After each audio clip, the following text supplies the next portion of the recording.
ਧੰਨ ਗੁਰੂ ਅਰਜਨ ਦੇਵ ਜੀ ਦਾ ਬਿਲਾਵਲ ਰਾਗ ਦੇ ਅੰਦਰ ਗੁਰੂ ਗ੍ਰੰਥ ਸਾਹਿਬ ਜੀ ਦੇ 821 ਅੰਗ ਤੇ ਦਰਜ ਸਾਰੀ ਗੁਰਬਾਣੀ ਇੱਕ ਓੰਕਾਰ ਤੋਂ ਲੈ ਕੇ 18 10 20 ਤੱਕ ਜੋ ਧੰਨ ਗੁਰੂ ਮਹਾਰਾਜ ਜੀ ਦੀ ਰਚਨਾ ਹੈ, ਉਚਾਰਨ ਕੀਤੀ ਗਈ ਹੈ। ਭਗਤਾਂ ਦੀ ਬਾਣੀ, ਗੁਰਸਿੱਖਾਂ ਦੀ ਬਾਣੀ। ਗੁਰਬਾਣੀ ਦਾ ਇੱਕੋ ਹੀ ਆਸਾ ਹੈ। ਉਹ ਆਸਾ ਇਹ ਹੈ ਕਿ ਅਸੀਂ ਆਪਣੇ ਜੀਵਨ ਨੂੰ ਸਫਲ ਕਰ ਜਾਈਏ, ਵਿਕਾਰਾਂ ਬੁਰਾਈਆਂ ਵਾਲੇ ਪਾਸਿਓਂ ਮੁੜ ਕੇ ਪਰਮਾਰਥੀ ਜੀਵਨ ਜਿਹੜਾ ਹੈ ਇਸ ਪਾਸੇ ਤੁਰਨਾ ਕਰੀਏ।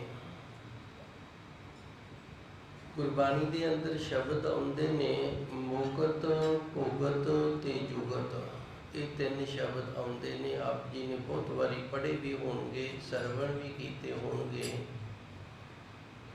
ਭੁਗਤ, ਭੁਗਤ ਦਾ ਅਰਥ ਹੈ ਭੋਗਣਾ। ਸਾਡੇ ਕਰਮਾਂ ਦੇ ਵਿੱਚ ਜੋ ਲਿਖਿਆ ਹੈ ਉਹ ਅਸੀਂ ਭੋਗ ਰਹੇ ਹਾਂ। ਜਿਹੜੇ ਦਾਣਿਆਂ ਤੇ ਸਾਡਾ ਨਾਮ ਲਿਖਿਆ ਹੈ, ਸਾਡੇ ਕਰਮ ਲਿਖੇ ਨੇ, ਉਹਨਾਂ ਦਾਣਿਆਂ ਨੂੰ ਅਸੀਂ ਖਾ ਰਹੇ ਹਾਂ, ਉਹਨਾਂ ਨੂੰ ਅਸੀਂ ਭੋਗ ਰਹੇ ਹਾਂ। ਭਾਵ ਜੋ ਸਾਡੇ ਕਰਮ ਲਿਖੇ ਨੇ ਉਹਨਾਂ ਨੂੰ ਅਸੀਂ ਭੁਗਤ ਰਹੇ ਹਾਂ, ਭਾਵੇਂ ਉਹ ਦੁੱਖ ਵਾਲੇ ਨੇ ਤੇ ਭਾਵੇਂ ਸੁੱਖ ਵਾਲੇ ਨੇ। ਮੁਕਤ, ਨਾਮ ਜਪ ਕੇ ਧੰਨ ਗੁਰਬਾਣੀ ਦੇ ਚਰਨਾਂ ਦੇ ਨਾਲ ਜੁੜ ਕੇ ਆਪਣੇ ਜੀਵਨ ਨੂੰ ਇਹਨਾਂ ਕਰਮਾਂ ਦੇ ਬੰਧਨਾਂ ਤੋਂ ਮੁਕਤ ਕਰਵਾ ਲੈਣਾ, ਆਜ਼ਾਦ ਕਰਵਾ ਲੈਣਾ। ਇੱਕ ਬੰਧਨ ਹੈ, ਉਹ ਬੰਧਨ ਹੈ ਜਿਹੜਾ ਉਹ ਕਰਮਾਂ ਦਾ ਬੰਧਨ ਹੈ। ਉਹ ਕਰਮਾਂ ਦਾ ਬੰਧਨ ਸਾਨੂੰ ਕੀਤੇ ਹੋਏ ਕਰਮ ਨੇ ਜਿਹੜੇ ਇਹ ਭੋਗਣ ਦੇ ਲਈ ਮਜਬੂਰ ਕਰ ਰਹੀ ਹੈ। ਸਾਨੂੰ ਇਹ ਕਰਮ ਭੋਗਣੇ ਪੈ ਰਹੇ ਨੇ, ਇਸ ਨੂੰ ਭੋਗਤ ਆਖਿਆ ਜਾਂਦਾ ਹੈ। ਨਾਮ ਜਪ ਕੇ ਸਿਮਰਨ ਕਰਕੇ ਅਸੀਂ ਇਹਨਾਂ ਬੰਧਨਾਂ ਤੋਂ ਮੁਕਤ ਹੋ ਜਾਈਏ, ਆਜ਼ਾਦ ਹੋ ਜਾਈਏ। ਇਹ ਗੁਰਬਾਣੀ ਦਾ ਆਸਾ ਹੈ। ਤੇ ਜੁਗਤ ਦਾ ਅਰਥ ਹੁੰਦਾ ਤਰੀਕਾ, ਨਾਮ ਜਪਣ ਦਾ ਤਰੀਕਾ, ਬਾਣੀ ਪੜ੍ਹਨ ਦਾ ਤਰੀਕਾ। ਅਸਲ ਵਿੱਚ ਸਾਡੀ ਜੋ ਜੀਵਨ ਸ਼ੈਲੀ ਹੈ, ਇਸ ਨੂੰ ਜਿਉਣ ਦਾ ਤਰੀਕਾ ਜਿਹੜਾ ਹੈ, ਇਸ ਨੂੰ ਜੁਗਤ ਆਖਿਆ ਜਾਂਦਾ ਹੈ। ਸਾਡੀ ਜੀਵਨ ਸ਼ੈਲੀ ਹੈ, ਇਸ ਨੂੰ ਜਿਹੜੇ ਤਰੀਕੇ ਦੇ ਨਾਲ ਅਸੀਂ ਜਿਉਣਾ ਹੈ, ਇਸ ਦਾ ਨਾਮ ਜੁਗਤ ਹੈ। ਤੇ ਆਪਣੇ ਕਰਮਾਂ ਦੇ ਬੰਧਨਾਂ ਦੇ ਵਿੱਚ ਬੱਧੇ ਹੋਏ ਅਸੀਂ ਇਸ ਜੀਵਨ ਨੂੰ ਜਿਉ ਰਹੇ ਹਾਂ, ਇਸ ਨੂੰ ਭੁਗਤ ਆਖਿਆ ਜਾਂਦਾ ਹੈ। ਨਾਮ ਜਪ ਕੇ ਸਿਮਰਨ ਕਰਕੇ ਬਾਣੀ ਪੜ੍ਹ ਕੇ ਗੁਰੂ ਕਿਰਪਾ ਦੇ ਨਾਲ ਬੰਧਨਾਂ ਤੋਂ ਆਜ਼ਾਦ ਹੋ ਜਾਣਾ, ਇਸ ਨੂੰ ਮੁਕਤ ਆਖਿਆ ਜਾਂਦਾ ਹੈ। ਇਹਨਾਂ ਤੋਂ ਸ਼ਬਦ ਬਣੇ ਨੇ, ਇਹ ਵੀ ਗੁਰਬਾਣੀ ਦੇ ਅੰਦਰ ਆਉਂਦੇ ਨੇ, ਭੋਗ ਤੇ ਮੋਖ। ਭੋਗ ਦਾ ਅਰਥ ਹੁੰਦਾ ਹੈ ਸਮਾਪਤੀ ਤੇ ਮੋਖ ਦਾ ਅਰਥ ਹੈ ਸਲਾਮਤੀ। ਭੋਗ ਸਮਾਪਤੀ ਨੂੰ ਆਖਿਆ ਜਾਂਦਾ ਹੈ। ਅਸੀਂ ਗੁਰਬਾਣੀ ਪੜ੍ਹੀਏ, ਜਦੋਂ ਸੰਪੂਰਨ ਗੁਰਬਾਣੀ ਪੜ੍ਹੀ ਗਈ ਹੈ, ਗੁਰਬਾਣੀ ਦਾ ਪਾਠ ਹੋ ਗਿਆ ਹੈ, ਅਸੀਂ ਕਹਿ ਦਿੰਦੇ ਹਾਂ ਭੋਗ ਪਾ ਦਿੱਤਾ ਹੈ, ਭਾਵ ਸਮਾਪਤੀ ਹੋ ਗਈ ਹੈ। ਜਦੋਂ ਕਿਸੇ ਦਾ ਸਰੀਰ ਇਸ ਦੁਨੀਆ ਤੋਂ ਰੂਹ ਨੂੰ ਛੱਡ ਦਿੰਦਾ ਹੈ ਤੇ ਫਿਰ ਅਸੀਂ ਕਹਿ ਦਿੰਦੇ ਹਾਂ ਇਸ ਦਾ ਵੀ ਅੱਜ ਭੋਗ ਹੈ ਭਾਈ। ਅੰਤਿਮ ਕਿਰਿਆ, ਸਮਾਪਤੀ ਵਾਲੀ ਜਿਹੜੀ ਕਿਰਿਆ ਹੈ, ਉਸ ਨੂੰ ਵੀ ਭੋਗ ਆਖਿਆ ਜਾਂਦਾ ਹੈ। ਸੰਸਾਰ ਦੇ ਅੰਦਰ ਅਸੀਂ ਭੁਗਤੇ ਬਣ ਕੇ ਆਪਣੇ ਕਰਮ ਜਿਹੜੇ ਭੋਗ ਰਹੇ ਹਾਂ, ਇਹਨਾਂ ਨੂੰ ਵੀ ਭੋਗ ਆਖਿਆ ਜਾਂਦਾ ਹੈ। ਹੁਣ ਇਹਨੂੰ ਥੋੜ੍ਹਾ ਜਿਹਾ ਤੁਸੀਂ ਸਮਝਣਾ ਹੈ। ਕਿਸੇ ਮਨੁੱਖ ਦੇ ਕਰਮਾਂ ਦੇ ਵਿੱਚ ਬੜੇ ਸੁੱਖ ਲਿਖੇ ਨੇ ਤੇ ਅਸੀਂ ਆਨੇ ਗੁਰਮੁਖ ਪਿਆਰਾ ਬੜੇ ਸੁੱਖ ਭੋਗ ਰਿਹਾ ਹੈ।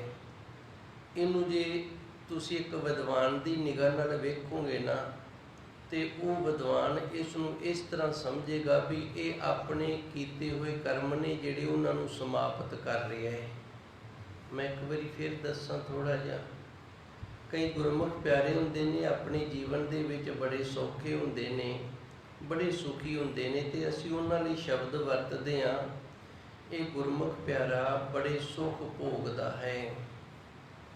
ਤੇ ਵਿਦਵਾਨ ਨੇ ਜਿਹੜਾ ਉਹ ਇਹਨੂੰ ਇਸ ਨਿਗਾਹ ਨਾਲ ਫਿਰ ਵੇਖਦਾ ਵੀ ਇਹਦੇ ਕਰਮਾਂ ਦੇ ਵਿੱਚ ਜਿਹੜੇ ਸੁੱਖ ਲਿਖੇ ਨੇ ਨਾ, ਉਹ ਲਿਖੇ ਹੋਏ ਕਰਮਾਂ ਦੇ ਸੁੱਖਾਂ ਨੂੰ ਇਹ ਸਮਾਪਤ ਕਰ ਰਿਹਾ ਹੈ। ਜਿੱਦਣ ਇਹ ਕਰਮ ਸਮਾਪਤ ਹੋ ਕੇ ਸੁੱਖ ਦੇਣ ਵਾਲੇ, ਤੇ ਉਸ ਦਿਨ ਤੋਂ ਇਹਨੇ ਦੁੱਖ ਪਾਣਾ ਸ਼ੁਰੂ ਕਰ ਦੇਣਾ ਹੈ। ਫਿਰ ਦੁੱਖਾਂ ਵਾਲੇ ਕਰਮ ਨੇ ਜਿਹੜੇ ਉਹ ਭੋਗੇਗਾ।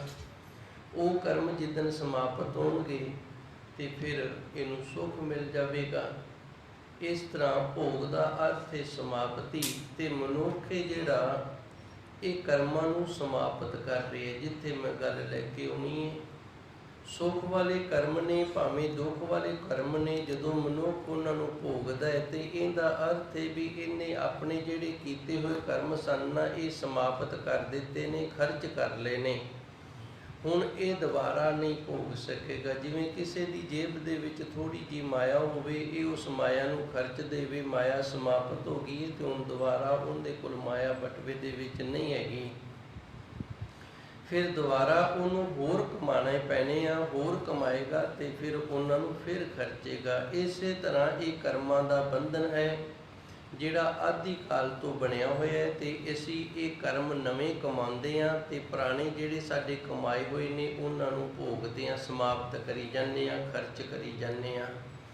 ਗੁਰਬਾਣੀ ਸਾਨੂੰ ਇਹਨਾਂ ਬੰਧਨਾਂ ਤੋਂ ਮੁਕਤ ਕਰਨ ਦਾ ਯਤਨ ਦੱਸਦੀ ਏ। ਇਹਨਾਂ ਕਰਮਾਂ ਤੋਂ ਮੁਕਤ ਅਸੀਂ ਹੋ ਜਾਈਏ, ਇਹ ਵਿਧੀ ਦੱਸਦੀ ਏ ਵੀ ਗੁਰਮੁਖ ਪਿਆਰਿਆ, ਕਰਮ ਨੇ ਜਿਹੜੇ ਇਹ ਕਰਮੀ ਨੇ, ਭਾਵੇਂ ਚੰਗੇ ਨੇ ਤੇ ਭਾਵੇਂ ਮਾੜੇ ਨੇ। ਇਹਨਾਂ ਕਰਮਾਂ ਨੂੰ ਜਦੋਂ ਤੱਕ ਤੂੰ ਮੁਕਤ ਨਹੀਂ ਕਰਦਾ, ਇਹਨਾਂ ਕਰਮਾਂ ਤੋਂ ਜਦੋਂ ਤੱਕ ਤੂੰ ਮੁਕਤੀ ਪ੍ਰਾਪਤ ਨਹੀਂ ਕਰਦਾ, ਉਦੋਂ ਤੱਕ ਤੇਰਾ ਜਿਹੜਾ ਜੀਵਨ ਹੈ ਨਾ ਉਹ ਸਲਾਮਤ ਨਹੀਂ ਹੋਏਗਾ, ਤੂੰ ਮੋਖ ਨਹੀਂ ਹੋਏਗਾ।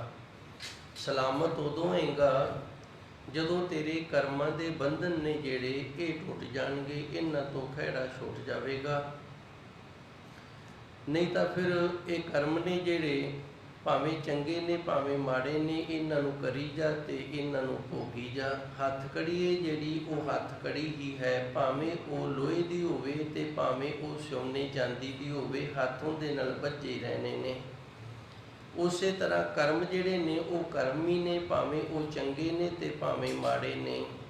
ਕਰਮਾਂ ਕਰਕੇ ਸਾਨੂੰ ਜੰਮਣਾ ਤੇ ਮਰਨਾ ਜਿਹੜਾ ਇਹ ਬਣਿਆ ਰਹਿਣਾ ਹੈ। ਜੇ ਅਸੀਂ ਚਾਹੁੰਦੇ ਹਾਂ ਵੀ ਅਸੀਂ ਸਲਾਮਤ ਹੋ ਜਾਈਏ, ਮੋਖ ਹੋ ਜਾਈਏ, ਮੋਖ ਦਾ ਅਰਥ ਹੈ ਸਲਾਮਤ, ਅਸੀਂ ਸਲਾਮਤ ਹੋ ਜਾਈਏ।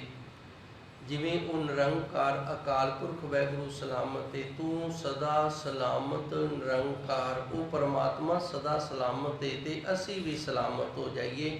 ਫਿਰ ਉਸ ਸਲਾਮਤ ਦੇ ਨਾਮ ਦੇ ਨਾਲ ਜੁੜਨਾ ਪੈਣਾ ਹੈ। ਜੇ ਉਸ ਸਲਾਮਤ ਦੇ ਨਾਮ ਦੇ ਨਾਲ ਜੁੜਾਂਗੇ ਤੇ ਫਿਰ ਅਸੀਂ ਸਲਾਮਤ ਹੋ ਜਾਵਾਂਗੇ। ਜੇ ਅਸੀਂ ਮੋਹ ਭੋਗ ਦੇ ਨਾਲ ਜੁੜਾਂਗੇ ਤੇ ਫਿਰ ਕਰਮ ਕਮਾਵਾਂਗੇ, ਕਰਮ ਖਰਚ ਕਰਦੇ ਰਵਾਂਗੇ, ਫਿਰ ਅਸੀਂ ਸਲਾਮਤ ਨਹੀਂ ਹੋ ਸਕਦੇ, ਮੁਕਤ ਨਹੀਂ ਹੋ ਸਕਦੇ, ਸਾਨੂੰ ਮੋਖ ਪ੍ਰਾਪਤੀ ਨਹੀਂ ਹੋਏਗੀ। ਇਸ ਲਈ ਧੰਨ ਗੁਰੂ ਮਹਾਰਾਜ ਜੀ ਸੱਚੇ ਸਤਿਗੁਰ ਨੇ ਅੱਜ ਦੇ ਪਾਵਨ ਸ਼ਬਦ ਦੇ ਅੰਦਰ ਸਾਨੂੰ ਦੱਸਿਆ, ਬਿਨ ਹਰ ਕਾਮ ਨਾ ਆਵਤ ਹੈ। ਬਿਨਾ ਹਰੀ ਅਕਾਲ ਪੁਰਖ ਵਾਹਿਗੁਰੂ ਦੇ ਨਾਮ ਤੋਂ ਬਿਨਾ ਜਿੰਨੇ ਪ੍ਰਕਾਰ ਦੇ ਮਰਜ਼ੀ ਕਰਮ ਕਰ ਲਾ, ਉਹ ਤੇਰੇ ਕਿਸੇ ਵੀ ਕੰਮ ਨਹੀਂ ਆਉਣੇ। ਕੰਮ ਕਿਉਂ ਨਹੀਂ ਆਉਣੇ? ਜੇ ਚੰਗੇ ਕਰਮ ਕੀਤੇ ਨੇ ਤੇ ਉਹਨਾਂ ਚੰਗੇ ਕਰਮਾਂ ਦਾ ਫਲ ਭੋਗਣ ਵਾਸਤੇ ਫਿਰ ਦੁਨੀਆ ਤੇ ਆਉਣਾ ਹੈ ਤੇ ਦੁਨੀਆ ਤੇ ਆਉਣਾ ਪੈਣਾ ਹੈ। ਜੇ ਮਾੜੇ ਕਰਮ ਕੀਤੇ ਨੇ, ਮਾੜੇ ਕਰਮਾਂ ਦਾ ਫਲ ਹੈ ਜਿਹੜਾ ਉਹ ਭੋਗਣ ਦੇ ਲਈ ਫਿਰ ਦੁਨੀਆ ਤੇ ਆਉਣਾ ਪੈਣਾ ਹੈ। ਇਸ ਲਈ ਇਹ ਕੰਮ ਨਹੀਂ ਆਏ, ਆਉਣਾ ਜਾਣਾ ਹੈ ਉਹ ਤਾਂ ਬਣੇ ਹੀ ਰਹਿ ਗਿਆ। ਮੁਕਤੀ ਨਹੀਂ ਹੋਈ, ਸਲਾਮਤੀ ਨਹੀਂ ਹੋਈ, ਅਮਰ ਨਹੀਂ ਹੋਏ, ਤੇ ਫਿਰ ਇਸ ਵਾਸਤੇ ਇਹ ਕਰਮ ਕਾਂਡ ਨੇ ਜਿਹੜੇ ਇਹ ਤੇਰੇ ਕਿਸੇ ਵੀ ਕੰਮ ਨਹੀਂ ਆਏ। ਹੁਣ ਇੱਥੇ ਇਹ ਨਹੀਂ ਆਖ ਲੈਣਾ ਭਈ ਜਦੋਂ ਚੰਗੇ ਕਰਮ ਕਰਦੇ ਹਾਂ ਤੇ ਫਿਰ ਵੀ ਅਸੀਂ ਦੁਨੀਆ ਤੇ ਆਉਂਦੇ ਹਾਂ, ਤੇ ਮਾੜੇ ਕਰਮ ਕਰਦੇ ਹਾਂ ਤੇ ਫਿਰ ਵੀ ਦੁਨੀਆ ਤੇ ਆਉਂਦੇ ਹਾਂ, ਇਹਨਾਂ ਨੂੰ ਭੋਗਣਾ ਪੈਣਾ। ਤੇ ਫਿਰ ਚੰਗੇ ਕਰਮਾਂ ਦਾ ਫਲ ਕੀ ਹੋਇਆ?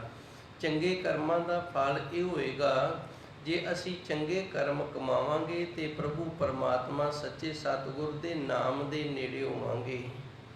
ਪਰਮਾਤਮਾ ਵਾਹਿਗੁਰੂ ਦਾ ਨਾਮ ਹੀ ਜਿਹੜਾ ਇਸ ਪਾਸੇ ਸਾਡਾ ਜੀਵਨ ਹੈ ਜਿਹੜਾ ਇਹ ਲੱਗੇਗਾ, ਅਸੀਂ ਪਰਮਾਰਥੀ ਜੀਵਨ ਵਾਲੇ ਹੋ ਜਾਵਾਂਗੇ, ਸੱਚੇ ਸਤਿਗੁਰ ਦੇ ਨਾਮ ਦੀ ਕਮਾਈ ਕਰਨ ਵਾਲੇ ਹੋ ਜਾਵਾਂਗੇ। ਜਿਸ ਕਰਕੇ ਗੁਰੂ ਕਿਰਪਾ ਕਰੇਗਾ, ਸਾਡੇ ਜਿਹੜੇ ਕਰਮ ਨੇ ਇਹ ਕੱਟੇ ਜਾਣਗੇ, ਅਸੀਂ ਸਲਾਮਤ ਹੋ ਸਕਾਂਗੇ। ਤਾਂ ਤੇ ਗੁਰੂ ਮਹਾਰਾਜ ਜੀ ਰਹਿਮਤ ਕਰਦੇ ਨੇ, ਬਿਨ ਹਰ ਹੇ ਗੁਰਮੁਖ ਪਿਆਰਿਆ, ਬਿਨਾ ਹਰੀ ਅਕਾਲ ਪੁਰਖ ਵਾਹਿਗੁਰੂ ਦੇ ਨਾਮ ਤੋਂ ਕਾਮ ਨਾ ਆਵਤ ਹੈ।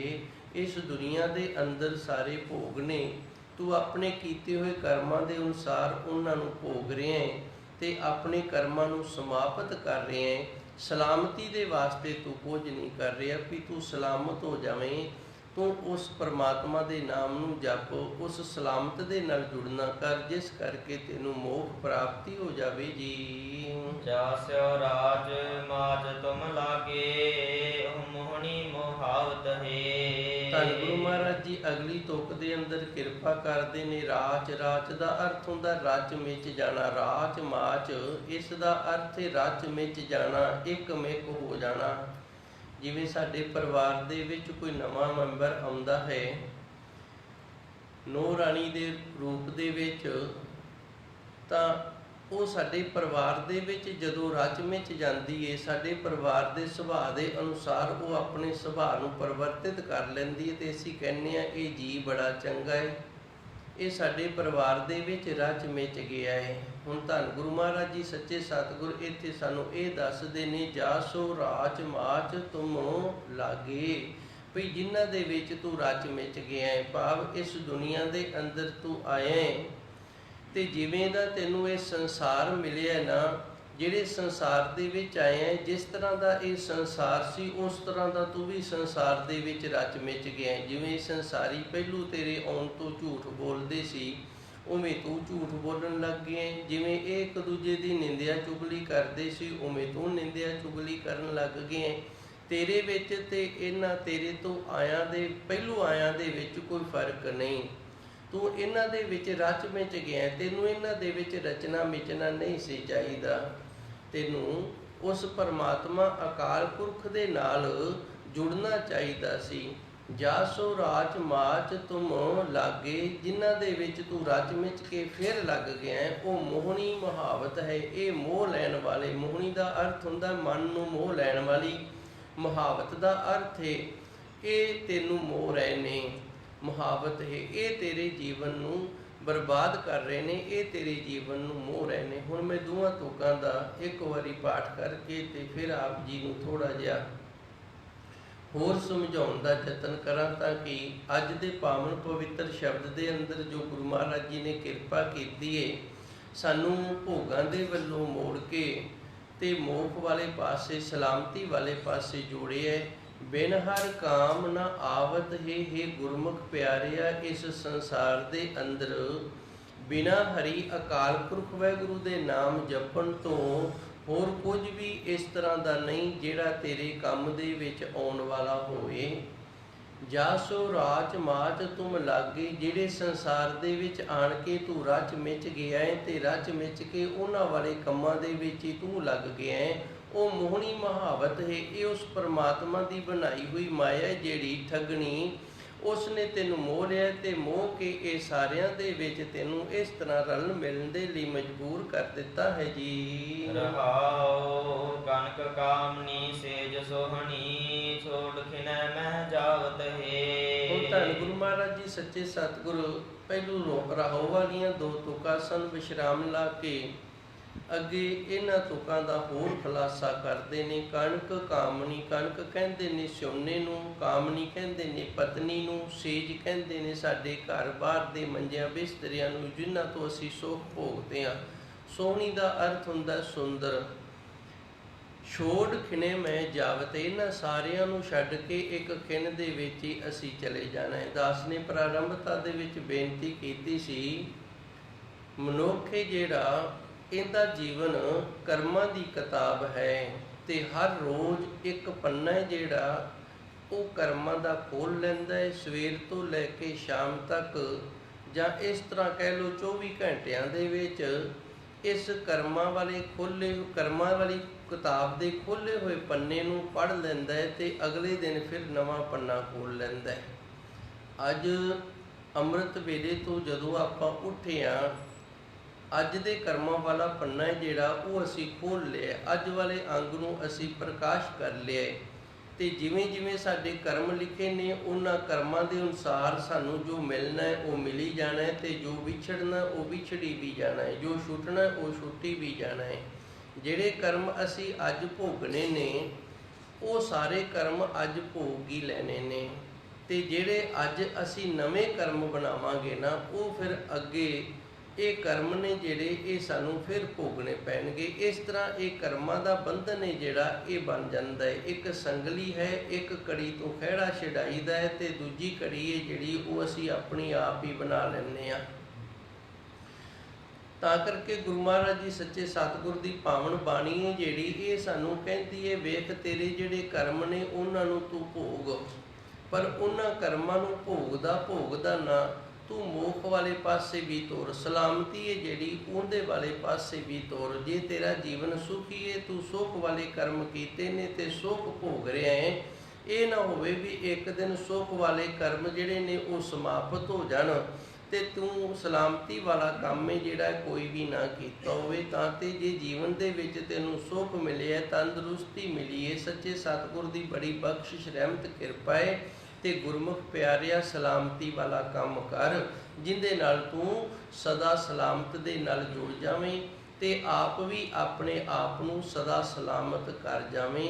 ਇਸ ਦੇ ਲਈ ਤੈਨੂੰ ਉਸ ਪ੍ਰਭੂ ਪਰਮਾਤਮਾ ਦਾ ਨਾਮ ਹੈ ਜਿਹੜਾ ਉਹ ਜਪਣਾ ਚਾਹੀਦਾ ਹੈ।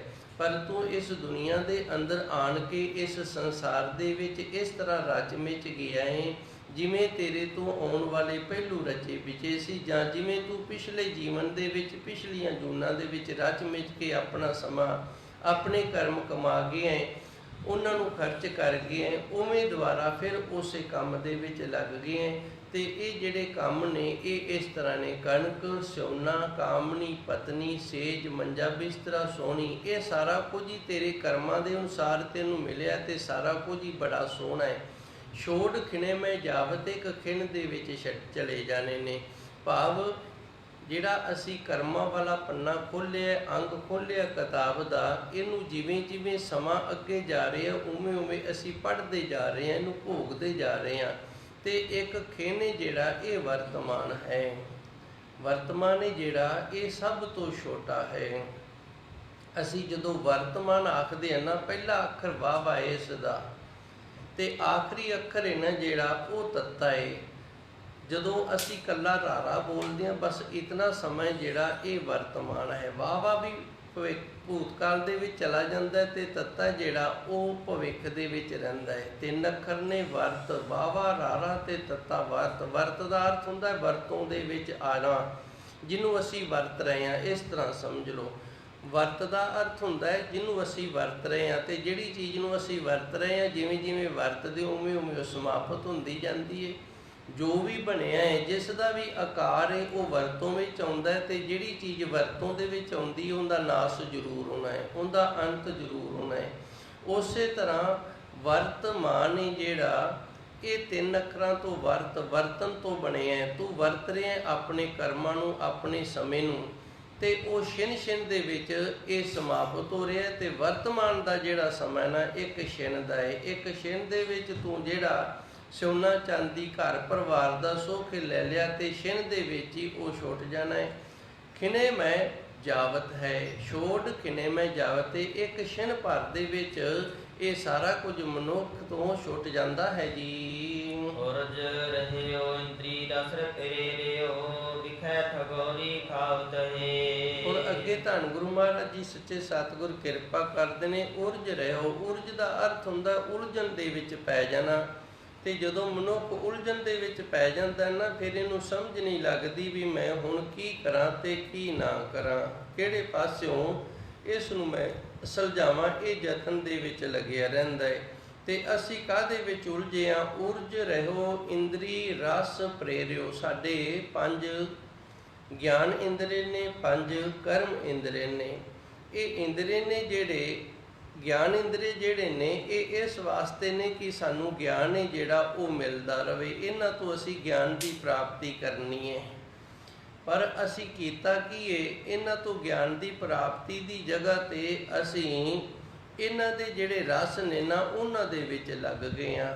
ਇਹਨਾਂ ਦੇ ਰਸ ਵੱਖੋ ਵੱਖਰੇ ਨੇ। 5 ਇੰਦਰੀਆਂ ਦੇ 5 ਗਿਆਨ ਇੰਦਰੀ ਨੇ, 5 ਗਿਆਨ ਇੰਦਰੀਆਂ ਦੇ 5 ਰਸ ਨੇ। ਇਹਨਾਂ ਨੂੰ ਸ਼ਬਦ, ਸਪਰਸ਼, ਰੂਪ, ਗੰਧ ਇਸ ਤਰ੍ਹਾਂ ਨਾਮ ਦਿੱਤੇ ਹੋਏ ਨੇ। ਸ਼ਬਦ ਜਿਹੜਾ ਇਹ ਕੰਨਾਂ ਦਾ ਵਿਸ਼ਾ ਹੈ। ਕੰਨਾਂ ਦੇ ਨਾਲ ਜੇ ਅਸੀਂ ਗੁਰਬਾਣੀ ਸੁਣਦੇ ਹਾਂ ਤੇ ਫਿਰ ਅਸੀਂ ਸਲਾਮਤ ਦੇ ਨਾਲ ਜੁੜੇ ਹਾਂ। ਕੰਨਾਂ ਦੇ ਨਾਲ ਜੇ ਅਸੀਂ ਗੰਦੇ ਗਾਣੇ ਜਾਂ ਪਰਿਵਾਰਿਕ ਸਮਾਜਿਕ ਹੋਰ ਨਿੰਦਿਆ ਚੁਗਲੀ ਸੁਣਦੇ ਹਾਂ ਤੇ ਫਿਰ ਅਸੀਂ ਸਲਾਮਤ ਦੇ ਨਾਲੋਂ ਟੁੱਟ ਗਏ ਹਾਂ। ਹੁਣ ਇੰਦਰਾ ਇੱਕ ਹੈ, ਉਸੇ ਨੇ ਸਾਨੂੰ ਸਲਾਮਤ ਦੇ ਨਾਲ ਜੋੜ ਦਿੱਤਾ ਹੈ ਤੇ ਉਸੇ ਨੇ ਸਾਨੂੰ ਪਰਮਾਤਮਾ ਦੇ ਨਾਲੋਂ ਤੋੜ ਦਿੱਤਾ ਹੈ। ਇਸੇ ਤਰ੍ਹਾਂ ਅੱਖਾਂ ਨੇ, ਇਹਨਾਂ ਦਾ ਕਰਮ ਹੈ ਵੇਖਣਾ। ਜੇ ਨੇਤਰ ਗੁਰੂ ਦੀ ਬਾਣੀ ਨੂੰ ਵੇਖਦੇ ਨੇ, ਸਾਰਿਆਂ ਦੇ ਵਿੱਚ ਗੁਰੂ ਦਾ ਰੂਪ ਵੇਖਦੇ ਨੇ ਤੇ ਇਹ ਸਲਾਮਤ ਦੇ ਨਾਲ ਜੁੜ ਗਏ ਨੇ, ਪਰਮਾਰਥੀ ਜੀਵਨ ਬਣ ਗਿਆ ਹੈ। ਇਹੀ ਅੱਖਾਂ ਦਾ ਜੇ ਵੇਖਣਾ ਵਿਕਾਰਾਂ ਦਾ, ਬੁਰਾਈਆਂ ਦਾ ਹੈ ਤੇ ਫਿਰ ਇਹ ਸਾਨੂੰ ਸਲਾਮਤ ਦੇ ਨਾਲੋਂ ਤੋੜ ਕੇ ਤੇ ਸੰਸਾਰ ਦੇ ਨਾਲ ਜੋੜਦੇ ਨੇ। ਹੁਣ ਵੇਖੋ, ਇਸ ਇੰਦਰੀ ਨੇ ਸਾਨੂੰ ਰੱਬ ਦੇ ਨਾਲ ਵੀ ਜੋੜ ਦਿੱਤਾ ਤੇ ਰੱਬ ਦੇ ਨਾਲੋਂ ਤੋੜ ਵੀ ਦਿੱਤਾ। ਇਸੇ ਤਰ੍ਹਾਂ ਰਸਨਾ ਹੈ, ਰਸਨਾ ਦੇ ਨਾਲ ਨਾਮ ਜਪਦੇ ਹਾਂ ਤੇ ਸਲਾਮਤ ਦੇ ਨਾਲ ਜੁੜ ਗਈਆਂ, ਪਰਮਾਤਮਾ ਦੇ ਨਾਲ ਜੁੜ ਗਈਆਂ। ਜੇ ਅਸੀਂ ਰਸਨਾ ਦੇ ਨਾਲ ਕਿਸੇ ਦੀ ਨਿੰਦਿਆ ਚੁਗਲੀ ਬਰਿਆਈ ਕਰਦੇ ਹਾਂ, ਜਿਹੜੇ 10 ਪਾਪ ਮੰਨੇ ਗਏ ਨੇ ਨਾ, 3 ਮਨ ਦੇ, 3 ਸਰੀਰ ਦੇ ਤੇ 4 ਜ਼ੁਬਾਨ ਦੇ ਪਾਪ ਨੇ। ਸਭ ਤੋਂ ਜ਼ਿਆਦਾ ਪਾਪ ਨੇ ਜਿਹੜੇ ਉਹ ਜ਼ੁਬਾਨ ਦੇ ਨੇ ਤੇ ਅੰਦਰ ਜਿਹੜੀ ਮੈਲ ਜਾਂਦੀ ਹੈ ਨਾ, ਉਹ ਸਭ ਤੋਂ ਜ਼ਿਆਦਾ ਅੱਖਾਂ ਦੇ ਨਾਲ ਜਾਂਦੀ ਹੈ। 85% ਅੰਦਰ ਜੋ ਬੁਰਾਈਆਂ ਜਾਂਦੀਆਂ ਨੇ ਇਹ ਅੱਖਾਂ ਦੇ ਨਾਲ ਜਾਂਦੀਆਂ ਨੇ, ਕਿਉਂਕਿ ਅੱਖਾਂ ਦਾ ਕਰਮ ਹੈ ਵੇਖਣਾ ਤੇ ਅਸੀਂ ਵੇਖਦੇ ਹੀ ਰਹਿੰਦੇ ਹਾਂ। ਸੁਣਾਂਗੇ ਤਾਂ ਉਦੋਂ ਨਾ ਜਦੋਂ ਕੋਈ ਬੋਲੇਗਾ, ਸੁਣਾਂਗੇ ਅਸੀਂ ਉਦੋਂ ਜਦੋਂ ਕੋਈ ਬੋਲੇਗਾ ਤੇ ਵੇਖਣੋਂ ਤਾਂ ਫਿਰ ਸਾਨੂੰ ਕਿਸੇ ਦੂਜੇ ਦੇ ਸਹਾਰੇ ਦੀ ਲੋੜ ਨਹੀਂ ਪੈਂਦੀ। ਜਿੱਥੇ ਦੂਜੇ ਦੇ ਸਹਾਰੇ ਦੀ ਲੋੜ ਨਾ ਪਵੇ ਉੱਥੇ ਫਿਰ ਮਨੁੱਖ ਆਪਣੇ ਆਪ ਤੋਂ ਕਰੀ ਜਾਂਦਾ ਕੁਝ ਨਾ ਕੁਝ। ਨੇਤਰ ਸਾਰਾ ਦਿਨ ਸਾਰੀ ਰਾਤ ਕੁਝ ਨਾ ਕੁਝ ਵੇਖਦੇ ਰਹਿੰਦੇ ਨੇ। ਜਿਤਨਾ ਜ਼ਿਆਦਾ ਵੇਖਦੇ ਨੇ ਉਹ ਬੁਰਾਈ ਵਾਲੀ ਦ੍ਰਿਸ਼ਟੀ ਦੇ ਨਾਲ ਵੇਖਦੇ ਨੇ, ਵਿਕਾਰਾਂ ਵਾਲੀ ਦ੍ਰਿਸ਼ਟੀ ਦੇ ਨਾਲ ਵੇਖਦੇ ਨੇ, ਜਿਸ ਕਰਕੇ 85% ਮਨ ਨੂੰ ਮੈਲਾ ਕਰਨ ਵਾਲਾ ਜਿਹੜਾ ਨਾ ਇੰਦਰਾ, ਇਹ ਅੱਖਾਂ ਨੇ। ਤੇ ਇਹਦਾ ਵਿਸ਼ਾ ਜਿਹੜਾ ਰੂਪ ਹੈ, ਰੂਪ ਦੇ ਨਾਲ ਜੁੜਿਆ ਹੈ। ਰੂਪੇ ਕਾਮੇ ਦੋਸਤੀ, ਧੰਨ ਗੁਰਬਾਣੀ ਦੇ ਅੰਦਰ ਫਰਮਾਨ ਹੁੰਦਾ, ਇਹ ਜਿਹੜੀਆਂ ਅੱਖਾਂ ਨੇ ਇੱਥੋਂ ਹੀ ਸਾਰਾ ਵਿਕਾਰ ਹੈ ਜਿਹੜਾ ਇਹ ਸ਼ੁਰੂ ਹੁੰਦਾ ਹੈ। ਇਸੇ ਤਰ੍ਹਾਂ ਜ਼ਬਾਨ ਹੈ, ਇਸੇ ਤਰ੍ਹਾਂ ਕੰਨ, ਇਸੇ ਤਰ੍ਹਾਂ ਸਾਡੀ ਚਮੜੀ ਹੈ, ਜਿਹੜਾ ਸਪਰਸ਼ ਹੈ, ਇਹ ਇੰਦਰੇ ਜਿਹੜੇ ਇਸੇ ਤਰ੍ਹਾਂ ਸਾਡੀਆਂ ਨਾਸਕਾਂ ਨੇ।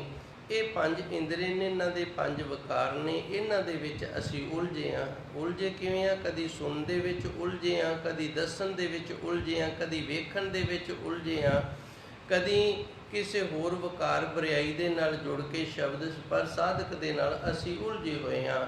ਵਿਖੇ ਠਗੌਰੀ ਖਾਵਤ ਹੈ। ਹੇ ਗੁਰਮੁਖ ਪਿਆਰਿਆ, ਇਹ ਜਿਹੜਾ ਤੂੰ ਕਰ ਰਿਹਾ ਨਾ ਕੰਮ, ਵਿਖੇ ਕਹਿੰਦੇ ਨੇ ਜ਼ਹਿਰ ਤੇ ਠਗੌਰੀ ਕਹਿੰਦੇ ਨੇ ਠੱਗੀ ਦੇ ਨਾਲ। ਜਿਵੇਂ ਕਿਸੇ ਦੇ ਨਾਲ ਕੋਈ ਠੱਗੀ ਮਾਰੇ ਤੇ ਠੱਗੀ ਮਾਰ ਕੇ ਉਹਨੂੰ ਜ਼ਹਿਰ ਦੇ ਦੇਵੇ, ਜ਼ਹਿਰ ਦੇ ਕੇ ਮਾਰ ਦੇਵੇ। ਇਹ ਜਿਹੜੇ ਤੇਰੇ ਸਰੀਰ ਦੇ 5 ਇੰਦਰੇ ਨੇ, ਇਹ ਤੇਰੇ ਨਾਲ ਠਗੌਰੀ ਕਰ ਰਹੇ ਨੇ, ਤੇਰੇ ਨਾਲ ਠੱਗੀ ਮਾਰ ਰਹੇ ਨੇ, ਤੈਨੂੰ ਜ਼ਹਿਰ ਖਵਾ ਰਹੇ ਨੇ। ਇੱਕ ਜ਼ਹਿਰ ਹੁੰਦਾ, ਉਹਨੂੰ ਮਿੱਠਾ ਜ਼ਹਿਰ ਬੋਲਦੇ ਨੇ, ਉਹਦਾ ਸਵਾਦ ਵੀ ਮਿੱਠਾ ਹੁੰਦਾ। ਮੈਂ ਉਹਦਾ ਅਸਲੀ ਨਾਮ ਭੁੱਲ ਗਿਆ, ਆਮ ਦੇਸੀ ਬੋਲੀ ਦੇ ਵਿੱਚ ਉਹਨੂੰ ਮਿੱਠਾ ਜ਼ਹਿਰ ਆਖਦੇ ਨੇ। ਇਹ ਜ਼ਹਿਰ ਇਸ ਤਰ੍ਹਾਂ ਦਾ, ਜੇ ਕਿਸੇ ਨੂੰ ਦਿੱਤਾ ਜਾਵੇ ਨਾ, ਉਹ ਛੇਤੀ ਨਹੀਂ ਮਰਦਾ। ਮਰ ਜ਼ਰੂਰ ਜਾਏਗਾ ਪਰ ਉਹ ਤੁਰੰਤ ਦੂਜੇ ਜ਼ਹਿਰ ਦੀ ਤਰ੍ਹਾਂ ਨਹੀਂ ਮਰੇਗਾ। ਇਹ ਹੌਲੀ ਹੌਲੀ ਇਸ ਜ਼ਹਿਰ ਦੇ ਨਾਲ ਸਰੀਰ ਹੈ ਜਿਹੜਾ ਇਹ ਖਤਮ ਹੋ ਜਾਏਗਾ। ਕੋਈ ਵੀ ਦਵਾਈ ਨਹੀਂ ਲੱਗਦੀ, ਅੰਤ ਨੂੰ ਇਹ ਸਰੀਰ ਦਾ ਨਾਸ ਹੋ ਜਾਂਦਾ, ਬੰਦਾ ਮਰ ਜਾਂਦਾ। ਇਹਨੂੰ ਆਖਿਆ ਜਾਂਦਾ ਵਿਖੇ ਠਗੌਰੀ, ਮਿੱਠਾ ਜ਼ਹਿਰ, ਠੱਗੀ ਵਾਲਾ ਜ਼ਹਿਰ। ਉਹ ਜ਼ਹਿਰ ਜਿਹੜਾ ਠੱਗ ਤਰੀਕੇ ਦੇ ਨਾਲ ਦਿੱਤਾ ਜਾਵੇ। ਧੰਨ ਗੁਰੂ ਜੀ ਰਹਿਮਤ ਕਰਦੇ ਨੇ, ਤੇਰੇ 5 ਇੰਦਰੇ ਨੇ ਗੁਰਮੁਖ ਪਿਆਰਿਆ, ਇਹਨਾਂ 5 ਇੰਦਰੀਆਂ ਦੇ ਵਿੱਚ ਤੂੰ ਉਲਝਿਆ ਹੋਇਆ ਹੈ ਤੇ ਇਹ 5 ਦੇ 5 ਇੰਦਰੇ ਨੇ ਜਿਹੜੇ ਇਹ ਤੇਰੇ ਨਾਲ ਠੱਗੀ ਕਰ ਰਹੇ ਨੇ। ਤੈਨੂੰ ਮਿੱਠਾ ਜ਼ਹਿਰ ਜਿਹੜਾ ਉਹ ਦੇ ਰਹੇ ਹਨ ਤੇ ਤੂੰ ਉਹਨੂੰ ਬੜੇ ਪ੍ਰੇਮ ਦੇ ਨਾਲ ਖਾ ਰਿਹਾ ਹੈ। ਬਾਬਾ ਫਰੀਦ ਜੀ ਨੇ ਵੀ ਇਸ ਮਿੱਠੇ ਜ਼ਹਿਰ ਦਾ ਬੜਾ ਸੁੰਦਰ ਵਰਣਨ ਕੀਤਾ ਹੈ। ਬਾਬਾ ਫਰੀਦ ਜੀ ਕਹਿੰਦੇ ਨੇ, ਇਹ ਵਿਸ ਗੰਦਲਾਂ, ਇਹ ਜ਼ਹਿਰ ਦੀਆਂ ਗੰਦਲਾਂ ਨੇ, ਸਰੋਂ ਦੀਆਂ ਗੰਦਲਾਂ ਨਹੀਂ ਹੈਗੀਆਂ, ਇਹ ਜ਼ਹਿਰ ਦੀਆਂ ਗੰਦਲਾਂ ਨੇ। ਇਹ ਵਿਸ ਗੰਦਲਾਂ ਧਰੀਆਂ ਖੰਡ ਲਵਾੜ, ਇਹ ਖੰਡ ਦੇ ਨਾਲ ਲਬੇੜੀਆਂ ਹੋਈਆਂ ਨੇ, ਇਸ ਕਰਕੇ ਕਿ ਇਸ ਮਿੱਠੇ ਦੇ ਸਵਾਦ ਦੇ ਨਾਲ ਤੈਨੂੰ ਜ਼ਹਿਰ ਦਾ ਪਤਾ ਹੀ ਨਾ ਲੱਗੇ, ਤੂੰ ਜ਼ਹਿਰ ਵੀ ਖਾ ਲਵੇਂ। ਤਾਂ ਕਰਕੇ ਧੰਨ ਗੁਰੂ ਮਹਾਰਾਜ ਜੀ ਸੱਚੇ ਸਤਿਗੁਰ ਨੇ ਅੱਜ ਦੇ ਇਸ ਪਾਵਨ ਸ਼ਬਦ ਦੇ ਅੰਦਰ ਸਾਨੂੰ ਦੱਸਿਆ ਹੈ ਵੀ ਗੁਰਮੁਖ ਪਿਆਰਿਆ, ਤੂੰ ਆਪਣੇ ਆਪ ਨੂੰ ਸਲਾਮਤ ਕਰਨ ਵਾਸਤੇ ਆਏ ਆ ਤੇ ਸਲਾਮਤ ਕਰ। ਸਲਾਮਤ ਤਾਂ ਹੋਵੇਂਗਾ ਜੇ ਕਰਮਾਂ ਦੇ ਬੰਧਨ ਨੇ ਜਿਹੜੇ ਇਹ ਤੋੜ ਲਵੇਂਗਾ। ਪਰ ਤੂੰ ਕਰਮ ਜਿਹੜੇ ਨੇ ਨਾ, ਉਹਨਾਂ ਨੂੰ ਜਿੱਥੇ ਭੋਗ ਰਿਹਾ ਨਾ, ਉੱਥੇ ਹੋਰ ਨਵੇਂ ਕਰਮ ਨੇ ਜਿਹੜੇ ਉਹ ਵੀ ਬਣਾ ਰਹੇ ਹੈ। ਬਣੇ ਕਿਵੇਂ ਨੇ? ਉਰਜ ਰਿਓ ਇੰਦਰੀ ਰਸ ਪ੍ਰੇਰਿਓ, ਇਹਨਾਂ ਪੰਜਾਂ ਇੰਦਰੀਆਂ ਦੇ ਰਸ ਸਵਾਦ ਦੇ ਵਿੱਚ ਪ੍ਰੇਰਿਆ ਹੋਇਆ ਤੂੰ ਉਲਝਿਆ ਹੋਇਆ ਹੈ, ਤੇ ਪੰਜ ਦੇ ਪੰਜ ਤੈਨੂੰ ਠੱਗ ਬੂਟੀ ਦੀ ਤਰ੍ਹਾਂ ਇਹ ਜ਼ਹਿਰ ਨੇ ਜਿਹੜੇ ਇਹ ਦੇ ਰਹੇ ਹਨ ਜੀ। ਰਣ ਕੋ ਮੰਦਰ ਸਾਜ ਸਵਾਰਿਓ, ਪਾਵਕ ਤਲੈ ਸਰਾਵਤ ਹੈ। ਧੰਨ ਗੁਰੂ ਮਹਾਰਾਜ ਜੀ ਦੂਜੀ ਪੌੜੀ ਦੇ ਅੰਦਰ ਕਿਰਪਾ ਕਰਦੇ ਨੇ। ਤ੍ਰੈਣ ਤ੍ਰੈਣ ਕਹਿੰਦੇ ਨੇ ਕੱਖਾਂ ਨੂੰ। ਇੱਕ ਨੁਕਤਾ, ਇੱਕ ਦ੍ਰਿਸ਼ਟਾਂਤ ਹੈ। ਇੱਕ ਨੁਕਤੇ ਦੇ ਨਾਲ ਸਮਝਾਇਆ, ਦ੍ਰਿਸ਼ਟਾਂਤ ਦੇ ਨਾਲ ਸਮਝਾਇਆ। ਜਿਵੇਂ ਕਿਸੇ ਦੀ ਝੁੱਗੀ ਹੋਵੇ, ਭਾਵ ਕੱਖਾਂ ਦਾ ਘਰ ਬਣਾਇਆ ਹੋਵੇ, ਤੇ ਉਸ ਝੁੱਗੀ ਦੇ ਵਿੱਚ ਅੱਗ ਮਚਾ ਦੇਵੇ ਤੇ ਫਿਰ ਉਹਨੂੰ ਅੱਗ ਲੱਗਣੀ ਜਿਹੜੀ ਹੈ ਨਾ, ਇਹ ਸੁਭਾਵਿਕ ਹੈ। ਫਿਰ ਅੱਗ ਲੱਗੇ ਹੀ ਲੱਗੇਗੀ। ਇਹ ਉਹਨੂੰ ਸੋਚਣਾ ਚਾਹੀਦਾ ਵੀ ਮੇਰਾ ਘਰ, ਮੇਰੀ ਝੁੱਗੀ ਹੈ ਜਿਹੜੀ ਇਹ ਕੱਖਾਂ ਕੰਨਾਂ ਦੀ ਬਣੀ ਹੈ, ਤੇ ਪਤਾ ਨਹੀਂ ਚੁੱਲ੍ਹੇ 'ਚੋਂ ਕਦੋਂ ਅੰਗਿਆੜੀ ਨਿਕਲ ਕੇ ਛਾਨਣ ਪੈ ਜਾਵੇ ਤੇ ਫਿਰ ਇਹ ਮੱਚ ਜਾਵੇਗੀ। ਹੁਣ ਗੁਰੂ ਮਹਾਰਾਜ ਜੀ ਇੱਥੇ ਦੱਸਦੇ ਨੇ ਵੀ ਇਹ ਸਾਡਾ ਜਿਹੜਾ ਸਰੀਰ ਹੈ ਨਾ, ਇਹ ਇਸੇ ਤਰ੍ਹਾਂ ਹੀ ਹੈ ਜਿਵੇਂ ਕੱਖਾਂ ਕੰਨਾਂ ਦੀ ਝੁੱਗੀ ਹੈ। ਤੇ ਇਹ ਕੱਖਾਂ ਕੰਨਾਂ ਦੀ ਝੁੱਗੀ ਨੂੰ ਸਾੜਨ ਵਾਲੇ ਨੇ ਜਿਹੜੇ ਇਹ ਪੰਜ ਵਿਕਾਰ ਨੇ, ਕਾਮ, ਕ੍ਰੋਧ, ਲੋਭ, ਮੋਹ, ਹੰਕਾਰ। ਪਤਾ ਨਹੀਂ ਇਹਨਾਂ ਦੀ ਚੰਗਿਆੜੀ ਕਦੋਂ ਪੈ ਜਾਣੀ ਹੈ, ਤੇ ਇਹਨਾਂ ਨੇ ਤੇਰੇ ਜੀਵਨ ਨੂੰ, ਪਰਮਾਰਥੀ ਜੀਵਨ ਨੂੰ ਸਾੜ ਦੇਣਾ ਹੈ। ਤੇਰਾ ਅਧਿਆਤਮਿਕ ਜੀਵਨ ਹੈ ਜਿਹੜਾ ਇਹਨਾਂ ਨੇ ਖਤਮ ਕਰ ਦੇਣਾ ਹੈ। ਤ੍ਰਿਣ ਕੋ ਮੰਦਰ ਸਾਜ ਸਵਾਰਿਓ, ਤੇਰਾ ਸਰੀਰ ਹੈ ਜਿਹੜਾ ਇਹ ਇਸ ਤਰ੍ਹਾਂ ਸਾਜਿਆ ਤੇ ਸਵਾਰਿਆ ਹੋਇਆ ਜਿਵੇਂ ਕੱਖਾਂ ਦਾ ਘਰ ਹੋਵੇ। ਪਾਵਕ ਤਲੇ ਜਰਾਵਤ ਹੈ ਮੂਰਖਾ, ਤੂੰ ਇਹਦੇ ਵਿੱਚ ਅੱਗ ਕਿਉਂ ਮਚਾ ਰਿਹਾ ਹੈ ਜੀ। ਐਸੇ ਗੜ ਮੈਂ ਹੈਠ ਠੀਲੋ, ਫੂਲ ਫੂਲ ਕਿਆ ਪਾਵਤ ਹੈ। ਗੜ ਕਹਿੰਦੇ ਨੇ ਕਿਲੇ ਨੂੰ। ਹੁਣ ਗੁਰੂ ਮਹਾਰਾਜ ਜੀ ਦੂਜੇ ਨੁਕਤੇ ਦੇ ਨਾਲ ਸਮਝਾਉਂਦੇ ਨੇ ਵੀ ਜਿਵੇਂ ਕਿਸੇ ਨੇ ਕਿਲਾ ਬਣਾਇਆ ਹੋਵੇ ਨਾ, ਤੇ ਉਸ ਕਿਲੇ ਦੇ ਵਿੱਚ ਐਠ ਕਹਿੰਦੇ ਨੇ ਹੰਕਾਰ ਨੂੰ, ਤੇ ਹਠੀਲੋ ਕਹਿੰਦੇ ਨੇ ਹੱਠੀ ਨੂੰ। ਜਿੱਦੀ ਕਹਿ ਦਿੰਦੇ ਆਪਾਂ ਵੀ ਇਹ ਬੜਾ ਜਿੱਦੀ, ਇਹ ਮੁੜਦਾ ਨਹੀਂ ਹੈਗਾ। ਜਿਵੇਂ ਕੋਈ ਕਿਲੇ ਦੇ ਵਿੱਚ ਬੈਠਾ ਹੋਵੇ, ਉਹ ਹੰਕਾਰੀ ਵੀ ਹੋਵੇ ਤੇ ਜਿੱਦੀ ਵੀ ਹੋਵੇ।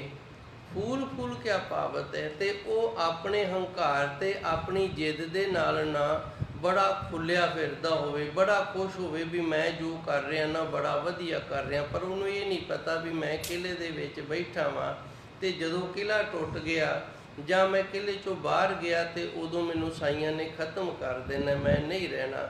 ਹੁਣ ਗੁਰੂ ਮਹਾਰਾਜ ਜੀ ਇਸ ਨੁਕਤੇ ਦੇ ਨਾਲ ਸਮਝਾਉਂਦੇ ਨੇ ਵੀ ਇਹ ਸਰੀਰ ਹੈ ਜਿਹੜਾ, ਇਹ ਤੇਰਾ ਕਿਲਾ ਹੈ। ਜਦੋਂ ਤੱਕ ਇਹ ਕਿਲਾ ਸਲਾਮਤ ਹੈ ਉਦੋਂ ਤੱਕ ਤੂੰ ਹੈ, ਤੇ ਤੂੰ ਮੂਰਖਾ ਇਸ ਕਿਲੇ ਨੂੰ ਇਸ ਤਰ੍ਹਾਂ ਸਮਝਿਆ ਵੀ ਇਹਨੇ ਕਦੇ ਟੁੱਟਣਾ ਹੀ ਨਹੀਂ। ਐਠ ਇਸ ਹੰਕਾਰ ਦੇ ਵਿੱਚ ਹੈ ਵੀ ਇਹ ਸਰੀਰ ਰੂਪੀ ਕਿਲਾ ਤੇਰਾ ਕਦੇ ਟੁੱਟਣ ਵਾਲਾ ਨਹੀਂ। ਹਠੀਲੋ, ਤੇ ਬੜਾ ਹੱਠੀ ਹੋਇਆ ਫਿਰਦਾ ਹੈ। ਫੂਲ ਫੂਲ ਕਿਆ ਪਾਵਤ ਹੈ, ਤੇ ਬੜਾ ਫੁੱਲ ਫੁੱਲ ਕੇ, ਭਾਵ ਹੰਕਾਰ ਦੇ ਤੇ ਹੱਠ ਦੇ ਅਧੀਨ ਹੋ ਕਰਕੇ ਤੂੰ ਸਰੀਰ ਰੂਪੀ ਕਿਲਾ ਜਿਹੜਾ ਇਹਨੂੰ ਸਦਾ ਸਲਾਮਤ ਸਮਝਦਾ ਹੋਇਆ, ਸਦਾ ਅਮਰ ਸਮਝਦਾ ਹੋਇਆ ਹੈ, ਨਹੀਂ ਹੈ ਝੂਠਾ। ਤਾਂ ਕਰਕੇ ਤੂੰ ਫੂਲ ਫੂਲ ਕਿਆ ਪਾਵਤ ਹੈ, ਤੇ ਇਸ ਤਰ੍ਹਾਂ ਹੰਕਾਰ ਦੇ ਵਿੱਚ ਫੁੱਲਿਆ ਹੋਇਆ ਦੱਸ ਕੀ ਦੁਨੀਆ ਦੇ ਵਿੱਚੋਂ ਪ੍ਰਾਪਤ ਕਰ ਰਿਹਾ ਹੈ ਜੀ। ਪੰਜ ਦੂਤ ਮੂੰਡ ਪਰ ਨਾ ਠਾਠੇ, ਕੇਸ ਗਏ ਫੇਰਾਵਤ ਹੈ। ਪੰਜ ਦੂਤ ਆਖਿਆ ਕਾਮ, ਕ੍ਰੋਧ, ਲੋਭ, ਮੋਹ, ਹੰਕਾਰ ਨੂੰ। ਇਹ ਪੰਜ ਦੂਤ ਨੇ। ਦੂਤ ਇੱਕ ਸਮਾਂ ਹੁੰਦਾ ਸੀ, ਹੁਣ ਥੋੜਾ ਜਿਹਾ ਤਬਦੀਲੀ ਹੋ ਗਈ ਏ। ਜਿਹੜੇ ਰਾਜੇ ਮਹਾਰਾਜੇ ਹੁੰਦੇ ਸਨ ਨਾ, ਉਹ ਆਪਣਾ ਇੱਕ ਦੂਤ ਦੂਜੇ ਰਾਜੇ ਦੇ ਪਾਸ ਭੇਜਦੇ, ਤੇ ਇੱਕ ਮਰਿਆਦਾ ਬਣਾਈ ਹੋਈ ਸੀ ਵੀ ਇਸ ਦੂਤ ਨੂੰ ਨਾ, ਭਾਵੇਂ ਆਪਣੀ ਕਿੰਨੀ ਵੀ ਦੁਸ਼ਮਣੀ ਹੈ, ਇਸ ਦੂਤ ਨੂੰ ਨਹੀਂ ਮਾਰਨਾ, ਕਿਉਂਕਿ ਇਹਦਾ ਯੁੱਧ ਦੇ ਨਾਲ ਕੋਈ ਮਤਲਬ ਨਹੀਂ। ਇਹਦਾ ਮਤਲਬ ਇਹ ਹੈ ਵੀ ਇਹ ਸਮਾਚਾਰ ਲੈ ਕੇ ਆਇਆ ਤੇ ਇਹਨੇ ਤੇਰਾ ਸਮਾਚਾਰ ਲੈ ਜਾਣਾ। ਇਹਨਾਂ ਨੂੰ ਦੂਤ ਆਖਿਆ ਜਾਂਦਾ ਸੀ। ਹੁਣ ਇੱਥੇ ਗੁਰੂ ਮਹਾਰਾਜ ਜੀ ਇਹਨਾਂ ਪੰਜਾਂ ਵਿਕਾਰਾਂ ਨੂੰ ਦੂਤ ਇਸ ਕਰਕੇ ਆਖਦੇ ਨੇ ਵੀ ਜਿਹੜੀ ਮਾਇਆ ਹੈ ਨਾ, ਮਾਇਆ ਨੇ ਆਪਣਾ ਰਾਜ ਕਾਇਮ ਰੱਖਣਾ ਹੈ, ਵੀ ਮੇਰਾ ਰਾਜ ਹੈ ਜਿਹੜਾ ਉਹ ਕਾਇਮ ਰਵੇ। ਤੇ ਇਹਨੇ ਫਿਰ ਇਹ ਪੰਜ ਦੂਤ ਬਣਾਏ ਹੋਏ ਨੇ। ਇਹ ਪੰਜਾਂ ਦੂਤਾਂ ਦੁਆਰਾ ਇਹ ਮਨੁੱਖ ਨੂੰ ਆਪਣੇ ਵੱਲ ਪ੍ਰੇਰਦੀ ਰਹਿੰਦੀ ਹੈ। ਤੇ ਮੂਡ ਦਾ ਅਰਥ ਹੁੰਦਾ ਹੈ ਮੂਰਖ, ਜਿਹੜਾ ਨਾ ਮੁਰੇ, ਮੂਡ ਪਰ ਠਾਡੇ, ਸਿਰ ਤੇ ਧੌਣ ਤੇ। ਇਹ ਪੰਜ ਵਿਕਾਰ ਨੇ ਜਿਹੜੇ ਇਹ ਤੇਰੇ ਸਿਰ ਤੇ, ਤੇਰੇ ਧੌਣ ਤੇ ਖੜੇ ਨੇ। ਕੇਸ ਗਹਿ ਫਿਰਾਵਤ ਹੈ। ਤੇ ਪੰਜ ਵਿਕਾਰਾਂ ਨੇ ਸਾਡੇ ਕੇਸ ਪਕੜੇ ਹੋਏ ਨੇ ਤੇ ਫਿਰਾਵਤ ਦਾ ਅਰਥ ਹੀ ਫਿਰ ਰਹੇ ਨੇ। ਹੁਣ ਇਹਨੂੰ ਸਾਰੀ ਤੁਕ ਨੂੰ ਆਪਾਂ ਸਮਝ ਨਾ ਕਰੀਏ। ਧੰਨ ਗੁਰੂ ਮਹਾਰਾਜ ਜੀ ਕਿਰਪਾ ਕਰਦੇ ਨੇ, ਸਾਨੂੰ ਇਹ ਦੱਸ ਰਹੇ ਨੇ ਵੀ ਮਾਇਆ ਦੁਆਰਾ ਬਣਾਏ ਗਏ ਪੰਜ ਦੂਤ ਨੇ ਜਿਹੜੇ, ਇਹ ਵਕਾਰ ਕਾਮ ਕ੍ਰੋਧ ਲੋਭ ਮੋਹ ਹੰਕਾਰ, ਇਹ ਤੇਰੇ ਸਿਰ ਦੇ ਉੱਤੇ ਬੈਠੇ ਹੋਏ ਨੇ।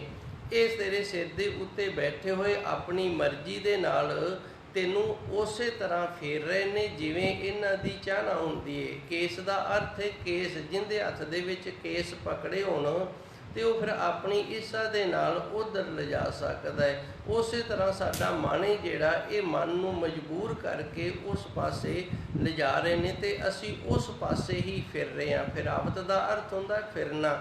ਆਪ ਜੀ ਨੇ ਵੇਖਿਆ ਹੋਣਾ, ਕਈ ਸ਼ਰਾਰਤੀ ਜੇ ਜਵਾਕ ਹੁੰਦੇ ਨੇ, ਉਹ ਸਾਰਾ ਦਿਨ ਹੀ ਗਲੀਆਂ 'ਚ ਹੀ ਫਿਰਦੇ ਰਹਿੰਦੇ ਨੇ ਇਹਨਾਂ ਵਿਕਾਰਾਂ ਦੇ ਮਾਰੇ ਹੋਏ। ਇਹ ਗੱਲ ਗੁਰੂ ਮਹਾਰਾਜ ਜੀ ਸੱਚੇ ਸਤਿਗੁਰ ਇੱਥੇ ਦੱਸਦੇ ਨੇ ਭਈ ਇਸ ਤਰ੍ਹਾਂ ਇਹ ਪੰਜ ਵਿਕਾਰ ਨੇ ਜਿਹੜੇ ਮਾਇਆ ਦੇ ਦੂਤ ਨੇ, ਇਹਨਾਂ ਨੇ ਤੈਨੂੰ ਜਕੜਿਆ ਹੋਇਆ ਹੈ ਤੇ ਇਹ ਤੈਨੂੰ ਜਕੜ ਕੇ ਆਪਣੀ ਇੱਛਾ ਦੇ ਅਨੁਸਾਰ ਤੈਨੂੰ ਸੰਸਾਰ ਦੇ ਵਿੱਚ ਇੱਧਰ ਉੱਧਰ ਇਹ ਵਿਕਾਰਾਂ ਦੇ ਨਾਲ ਫੇਰ ਰਹੇ ਹਨ ਜੀ। ਦ੍ਰਿਸ਼ਟ ਨ ਆਵਹਿ ਅੰਧ ਅਗਿਆਨੀ, ਸੋਏ ਰਹਿਓ ਮਦ ਮਾਵਤ ਹੈ। ਦ੍ਰਿਸ਼ਟ ਦਾ ਅਰਥ ਹੁੰਦਾ ਦਿਸਣਾ, ਨਾ ਆਵਹਿ ਦਿਸਣ ਦੇ ਵਿੱਚ ਨਹੀਂ ਆਉਂਦਾ। ਅੰਧ ਅਗਿਆਨੀ, ਅੰਨਾ ਹੈ ਅਗਿਆਨੀ ਹੈ, ਦੋ ਸ਼ਬਦ ਵਰਤੇ ਨੇ। ਅੰਧ ਦਾ ਅਰਥ ਹੁੰਦਾ ਅੰਨਾ ਤੇ ਅਗਿਆਨੀ ਦਾ ਅਰਥ ਹੁੰਦਾ ਬੇਸਮਝ। ਕਈ ਗੁਰਮੁਖ ਪਿਆਰੇ ਅੰਨੇ ਹੁੰਦੇ ਨੇ ਪਰ ਉਹਨਾਂ ਨੂੰ ਸਮਝ ਬੜੀ ਹੁੰਦੀ ਏ। ਉਹ ਆਪਣੀ ਸੋਟੀ ਦੇ ਨਾਲ ਰਸਤਾ ਜਿਹੜਾ ਉਹ ਲੱਭ ਲੈਂਦੇ ਨੇ। ਅੰਨਾ ਵੀ ਹੋਵੇ ਤੇ ਉਹਨੂੰ ਸਮਝ ਵੀ ਨਾ ਹੋਵੇ ਤੇ ਫਿਰ ਉਹਦਾ ਜੀਵਨ ਨੇ ਨਾ ਜਿਹੜਾ, ਉਹਨੂੰ ਜੀਣਾ ਬੜਾ ਔਖਾ ਹੋ ਜਾਏਗਾ। ਮੈਂ ਇੱਕ ਵਾਰੀ ਫਿਰ ਸਮਝਾਵਾਂਗਾ। ਆਪ ਜੀ ਨੇ ਵੇਖਿਆ ਹੋਣਾ ਹੈ, ਕਈ ਕੀਰਤਨੀਏ ਸਿੰਘ ਹੁੰਦੇ ਨੇ, ਉਹ ਅੰਨੇ ਹੁੰਦੇ ਨੇ, ਨੇਤਰ ਨਹੀਂ ਹੁੰਦੇ। ਅਸੀਂ ਉਹਨਾਂ ਨੂੰ ਸੂਰਮੇ ਸਿੱਖ ਆਖ ਦਿੰਦੇ ਹਾਂ ਵੀ ਇਹ ਗੁਰਮੁਖ ਪਿਆਰਾ ਸੂਰਮਾ ਰਾਗੀ ਹੈ। ਉਹਨਾਂ ਨੂੰ ਸਮਝ ਬੜੀ ਹੈ, ਕਦੇ ਵੀ ਉਹ ਰਾਗ ਚੋਂ ਪਾਸੇ ਨਹੀਂ ਜਾਂਦੇ, ਸੁਰਾਂ ਤੋਂ ਉਂਗਲਾਂ ਪਾਸੇ ਨਹੀਂ ਜਾਂਦੀਆਂ। ਪਰ ਜਿਹੜਾ ਹੋਵੇ ਵੀ ਅੰਨਾ, ਜਿਹਦੇ ਨੇਤਰ ਵੀ ਨਾ ਹੋਣ ਤੇ ਉਹਨੂੰ ਸਮਝ ਵੀ ਨਾ ਹੋਵੇ ਤੇ ਫਿਰ ਉਹਨੂੰ ਆਪਣਾ ਜੀਵਨ ਹੈ ਨਾ ਜਿਹੜਾ, ਇਹ ਜਿਉਣਾ ਬੜਾ ਔਖਾ ਹੋ ਜਾਏਗਾ। ਇੱਕ ਤਾਂ ਅੰਨਾ ਹੈ ਤੇ ਦੂਜੀ ਜੀਵਨ ਜਿਉਣ ਦੀ ਜਾਚ ਹੈ ਜਿਹੜੀ ਉਹ ਨਹੀਂ ਹੈਗੀ। ਧੰਨ ਗੁਰੂ ਮਹਾਰਾਜ ਜੀ ਸੱਚੇ ਸਤਿਗੁਰ ਸਾਨੂੰ ਦੱਸਦੇ ਨੇ ਵੀ ਵੇਖ ਗੁਰਮੁਖ ਪਿਆਰਿਆ, ਇੱਕ ਤਾਂ ਤੇਰੇ ਅੰਦਰ ਅੱਖਾਂ ਨਹੀਂ ਹੈਗੀਆਂ ਗਿਆਨ ਵਾਲੀਆਂ। ਦ੍ਰਿਸ਼ਟ ਨ ਆਵੇ ਅੰਧ, ਤੈਨੂੰ ਦਿਸਦਾ ਕੁਝ ਨਹੀਂ, ਅੰਨਾ। ਭਾਵ ਜੋ ਤੂੰ ਕਰ ਰਿਹਾ ਨਾ, ਇਸ ਦੇ ਫਲ ਦਾ ਤੈਨੂੰ ਅੰਤਾਜ਼ਾ ਨਹੀਂ ਹੋ ਰਿਹਾ। ਇਸ ਦਾ ਜੋ ਤੈਨੂੰ ਕਰਮ ਭੋਗਣਾ ਪਏਗਾ ਉਹ ਤੈਨੂੰ ਨਹੀਂ ਦਿਸ ਰਿਹਾ, ਇਸ ਕਰਕੇ ਅੰਨਾ ਹੈ। ਦ੍ਰਿਸ਼ਟ ਨ ਆਵੇ ਅੰਧ, ਤੈਨੂੰ ਦਿਸ ਨਹੀਂ ਰਿਹਾ ਵੀ ਮੈਂ ਜੋ ਕਰ ਰਿਹਾ ਇਸ ਦਾ ਫਲ ਹੈ ਜਿਹੜਾ, ਕਰਮ ਹੈ ਜਿਹੜਾ, ਉਹ ਮੈਨੂੰ ਭੋਗਣਾ ਪੈਣਾ ਹੈ ਇਸ ਤਰੀਕੇ ਦੇ ਨਾਲ। ਇਸ ਕਰਕੇ ਤੂੰ ਅੰਨਾ ਹੈ, ਅਗਿਆਨੀ। ਦੂਸਰਾ, ਤੈਨੂੰ ਸਮਝ ਨਹੀਂ। ਜੇ ਤੈਨੂੰ ਸਮਝ ਹੋਵੇ ਤੇ ਚੱਲ ਤੈਨੂੰ ਸਮਝਾ ਦਈਏ ਤੇ ਤੂੰ ਸਮਝ ਲਵੇਂ, ਪਰ ਤੈਨੂੰ ਸਮਝ ਵੀ ਕੋਈ ਨਹੀਂ। ਅਗਿਆਨੀ ਸੋਏ ਰਹੋ। ਹੇ ਅਗਿਆਨੀ, ਤੂੰ ਅਗਿਆਨਤਾ ਦੀ ਨੀਂਦ ਦੇ ਵਿੱਚ ਸੁੱਤਾ ਹੋਇਆ ਹੈ। ਮਦ ਮਾਵਤ ਹੈ। ਮਦ ਕਹਿੰਦੇ ਨੇ ਨਸ਼ੇ ਨੂੰ। ਜਿਹੜੇ ਪ੍ਰਾਣੀ ਨੇ ਨਸ਼ਾ ਕੀਤਾ ਹੋਵੇ ਉਹਨੂੰ ਜਦੋਂ ਨੀਂਦ ਆ ਜਾਵੇ ਤੇ ਫਿਰ ਬੜੀ ਗੂੜੀ ਨੀਂਦ ਆਉਂਦੀ ਏ, ਉਸ ਨੂੰ ਜਾਗ ਨਹੀਂ ਆਉਂਦੀ। ਅਗਿਆਨੀ ਸੋਏ ਰਹੋ ਮਦ ਮਾਵਤ, ਤੂੰ ਨਸ਼ੇ ਦੇ ਵਿੱਚ ਮੂਰਖਾ ਮਸਤ ਹੋ ਕੇ ਅਗਿਆਨਤਾ ਦੀ ਨੀਂਦ ਦੇ ਵਿੱਚ ਸੁੱਤਾ ਹੋਇਆ। ਤੇਰੇ ਪਾਸ ਗਿਆਨ ਵਾਲੀਆਂ ਅੱਖਾਂ ਵੀ ਨਹੀਂ, ਸੋਝੀ ਵੀ ਨਹੀਂ ਹੈਗੀ ਹੈ ਜੀ। ਜਾਲ ਪਸਾਰ ਜੋਗ ਵਿਸਥਾਰੀ, ਪੰਖੀ ਜੋ ਬਹਾਵਤ ਹੈ। ਧੰਨ ਗੁਰੂ ਮਹਾਰਾਜ ਜੀ ਨੇ ਰਾਉ ਵਾਲੀਆਂ ਤੁਕਾਂ ਦੇ ਵਿੱਚ ਸਾਨੂੰ ਪਰਮਾਰਥ ਦੇ ਨਾਲ ਜੋੜਿਆ, ਸਲਾਮਤ ਦੇ ਨਾਲ ਜੋੜਿਆ ਤੇ ਇਹ ਦੱਸਿਆ ਗੁਰਮੁਖ ਪਿਆਰਿਆ, ਜਿਹੜੇ ਸੰਸਾਰ ਦੇ ਅੰਦਰ ਤੂੰ ਕਰਮ ਕਰਦਾ ਨਾ, ਇਹਨਾਂ ਦੇ ਬੰਧਨਾਂ ਤੋਂ ਛੁੱਟਣਾ ਕਰ। ਉਸ ਤੋਂ ਉਪਰੰਤ ਧੰਨ ਗੁਰੂ ਜੀ ਨੇ ਕਿਰਪਾ ਕੀਤੀ ਹੈ, ਸਾਰੇ ਨੁਕਤੇ ਦੱਸੇ ਨੇ। ਇਹ ਵੀ ਇੱਕ ਨੁਕਤਾ ਹੈ। ਜਦੋਂ ਕਿਸੇ ਸ਼ਿਕਾਰੀ ਨੇ ਆਪਣੇ ਸ਼ਿਕਾਰ ਨੂੰ ਫਸਾਉਣਾ ਹੁੰਦਾ ਹੈ, ਉਹ ਕੀ ਕਰਦਾ, ਜਾਲ ਖਿਲਾਰ ਦਿੰਦਾ ਹੈ, ਜਾਲ ਵਿਛਾ ਦਿੰਦਾ ਹੈ। ਜਾਲ ਵਿਛਾ ਦਿੱਤਾ ਹੈ ਤੇ ਹੁਣ ਜਾਲ ਦੇ ਉੱਤੇ ਪੰਛੀ ਕਿਵੇਂ ਆਣ ਕੇ ਫਸਣਗੇ, ਫਿਰ ਉਹਦੇ ਲਈ ਚੋਗ ਪਾ ਦਿੰਦਾ ਹੈ। ਉਹ ਹੁਣ ਚੋਗ ਦੇ ਲਾਲਚ ਦੇ ਵਿੱਚ ਆਣ ਕੇ ਪੰਛੀ ਨੇ ਜਿਹੜੇ ਉਹ ਫਸ ਜਾਂਦੇ ਨੇ। ਜਾਲ ਪਸਾਰ, ਇਸ ਮਾਇਆ ਨੇ ਜਾਲ ਪਸਾਰਿਆ ਹੋਇਆ ਹੈ ਤੇ ਚੋਗ ਵਿਸਥਾਰੀ, ਇਸ ਜਾਲ ਜਿਹੜੇ ਪਸਾਰੇ ਹੋਏ ਦੇ ਵਿੱਚ ਇਹਨੇ ਚੋਗ ਵੀ ਖਿਲਾਰੀ ਹੋਈ। ਪੰਖੀ ਜੋ ਕਹਾਵਤ ਹੈ, ਜਿਵੇਂ ਪੰਖੀ ਫਸ ਜਾਂਦਾ ਨਾ ਘੋੜੇ ਪਾਏ ਦੇ ਵਿੱਚ, ਉਸ ਤਰ੍ਹਾਂ ਤੂੰ ਵੀ ਫਸ ਰਿਹਾ। ਹੁਣ ਮਾਇਆ ਦਾ ਜਾਲ ਕੀ ਹੈ? ਮਾਇਆ ਦਾ ਜਾਲ ਹੈ ਜਿਹੜਾ ਇਹ ਸੰਸਾਰ ਦੇ ਅੰਦਰ ਅਸੀਂ ਵੇਖਦੇ ਹਾਂ। ਇਕੱਲੇ ਵਕਾਰ ਹੀ ਨਹੀਂ ਪੰਜ, ਕਾਮ ਕ੍ਰੋਧ ਲੋਭ ਮੋਹ ਹੰਕਾਰ, ਇਹ ਵਕਾਰ ਨੇ, ਇਹ ਇਕੱਲੇ ਪੰਜ ਵਕਾਰ ਹੀ ਨਹੀਂ। ਤਾਣੇ ਪੇਟੇ ਦੀ ਤਰ੍ਹਾਂ ਇਹਨਾਂ ਦੇ ਨਾਲ ਨਿੰਦਿਆ, ਚੁਗਲੀ, ਤ੍ਰਿਸ਼ਨਾ, ਈਰਖਾ, ਇਹ ਸਾਰੇ ਜਿਤਨੇ ਵੀ ਦਵੈਸ਼ ਨੇ ਇਹ ਵੀ ਪਰੋਤੇ ਹੋਏ ਨੇ। ਇਸ ਤਰ੍ਹਾਂ ਇਹ ਜਾਲ ਬਣਿਆ ਹੋਇਆ ਹੈ ਤੇ ਜਾਲ ਹੈ ਜਿਹੜਾ ਇਹ ਮਾਇਆ ਦਾ ਪਸਾਰਿਆ ਹੈ। ਹੁਣ ਮਾਇਆ ਨੂੰ ਕੀ ਲੋੜ ਹੈ ਜਾਲ ਪਸਾਰਨ ਦੀ, ਇਹ ਵੀ ਥੋੜ੍ਹਾ ਸਮਝ ਲਈਏ। ਜਿਵੇਂ ਪਿੰਡ ਦੇ ਵਿੱਚ ਕੋਈ ਸਰਪੰਚ ਹੋਵੇ, ਉਹ ਪਿੰਡ ਜਿਹੜਾ ਸਾਰੇ ਦਾ ਸਾਰਾ ਸਰਪੰਚ ਨੂੰ ਛੱਡ ਕੇ ਤੇ ਉੱਥੋਂ ਆਪਣਾ ਘਰ-ਬਾਰ ਲੈ ਕੇ ਕਿਤੇ ਹੋਰ ਜਾ ਵਸਣ, ਤੇ ਫਿਰ ਦੱਸੋ ਸਰਪੰਚ ਜਿਹੜਾ ਸਰਪੰਚੀ ਕਿਹਦੇ ਤੇ ਕਰੇਗਾ? ਇਸੇ ਤਰ੍ਹਾਂ ਮਾਇਆ ਨੂੰ ਬੜੀ ਤਕਲੀਫ ਹੁੰਦੀ ਹੈ ਜਦੋਂ ਬੰਦਗੀ ਸਿਮਰਨ ਵਾਲੇ ਪਾਸੇ ਕੋਈ ਤੁਰਦਾ ਹੈ। ਮਾਇਆ ਨੂੰ ਇਹ ਤਕਲੀਫ ਹੁੰਦੀ ਹੈ ਵੀ ਜੇ ਇਹ ਜੀਵ ਹੀ ਨਾ ਰਹੇ ਤੇ ਮੈਂ ਫਿਰ ਆਪਣਾ ਰਾਜ ਕਿਹਦੇ ਤੇ ਕਰਾਂਗੀ। ਇਸ ਕਰਕੇ ਉਹ ਸਾਨੂੰ ਪਰਮਾਤਮਾ ਵਾਲੇ ਪਾਸੇ ਨਹੀਂ ਤੁਰਨ ਦਿੰਦੀ, ਪਰਮਾਰਥ ਵਾਲੇ ਪਾਸੇ ਨਹੀਂ ਤੁਰਨ ਦਿੰਦੀ, ਸਾਨੂੰ ਆਪਣਾ ਜੀਵਨ ਜਿਹੜਾ ਉਹ ਸਫਲ ਨਹੀਂ ਕਰਨ ਦਿੰਦੀ। ਤੇ ਫਿਰ ਇਹ ਸਾਨੂੰ ਫਸਾਉਣ ਦੇ ਲਈ ਪੰਛੀਆਂ ਦੀ ਤਰ੍ਹਾਂ ਜਾਲ ਹੈ ਜਿਹੜਾ ਇਹ ਖਿਲਾਰ ਲੈਂਦੀ ਹੈ। ਜਾਲ ਪਸਾਰ ਚੋਗ ਵਿਸਥਾਰੀ, ਉਹਦੇ ਵਿੱਚ ਫਿਰ ਚੋਗ ਵੀ ਪਾ ਦਿੰਦੀ ਹੈ। ਪੰਖੀ ਜੋ ਕਹਾਵਤ ਹੈ, ਜਿਵੇਂ ਪੰਖੀ ਨੂੰ ਪੰਛੀਆਂ ਨੂੰ ਸ਼ਿਕਾਰੀ ਫਸਾਉਂਦਾ ਹੈ, ਇਸ ਤਰ੍ਹਾਂ ਸਾਨੂੰ ਫਸਾਉਂਦੀ ਰਹਿੰਦੀ ਹੈ ਜੀ।